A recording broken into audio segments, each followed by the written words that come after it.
आंध्र प्रदेश में 8 active Covid cases और 2 deaths report हुई हैं। तो क्या कोविड फिर से लौट आया है? क्या हमें दोबारा डरने की ज़रूरत है? जवाब है पैनिक बिल्कुल नहीं, लेकिन लापरवाही भी नहीं। अगले कुछ मिनटों में जानिए किन लोगों को अधिक सावधान रहना चाहिए, कौन से सिम्टम्स एमरजेंसी वार्निंग हो सकती है।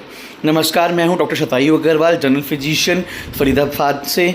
और 14 जुलाई 2026 की हालिया रिपोर्ट के अनुसार आंध्र प्रदेश में कुछ कोविड केसेस और 2 डेथ्स सामने आई हैं।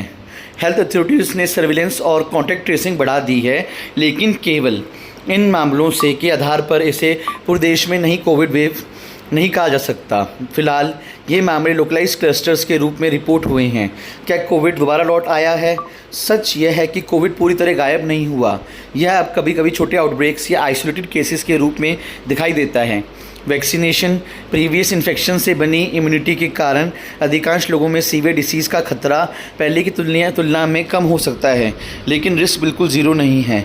विशेष रूप से एल्डरली और गंभीर क्रोनिक डिसीज़ वाले लोगों को ज़्यादा सतर्क रहना चाहिए। शुरुआती सिम्टम्स क्या हो सकते हैं? कोविड की शुरुआती लक्षण सामान्य वायरल फ्लू जैसे दिखाई दे सकते हैं।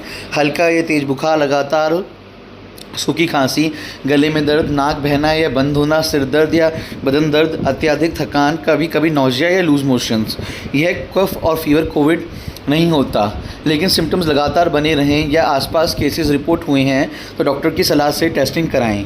ये सिम्टम्स बिल्कुल इग्नोर ना करें। यदि मरीज़ को इनमें से कोई भी सिम्टम हो तो तुरंत मेडिकल इवैल्यूएशन कराएं।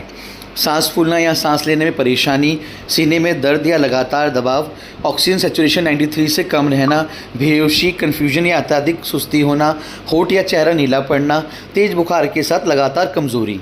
पल्स ऑक्सीमीटर की रीडिंग आराम की स्थिति में गर्म और स्थिर उंगली पर दोबारा चेक करें, लेकिन ब्रेथलेस होने पर केवल मशीन की रीडिंग का इंतज़ार ना करें।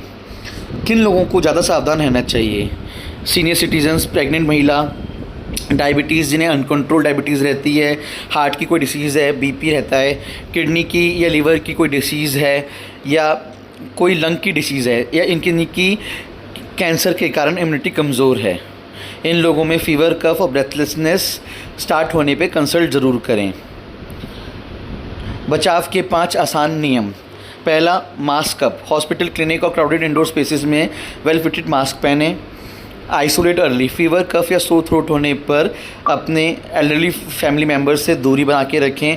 वेंटिलेशन, कमरे की खिड़कियां खोलें और बंद करें। भीड़ भाड़ वाली जगहों से बचें। हैंड और कफ हाइजीन। खांसते ही या छींकते समय मुंह ढकें या हाथ नियमित रूप से साफ़ करें। सेल्फ मेडिकेशन से बचें। एंटीबायोटिक्स कोविड जैसे वायरल इन्फेक्शन का इलाज नहीं करती।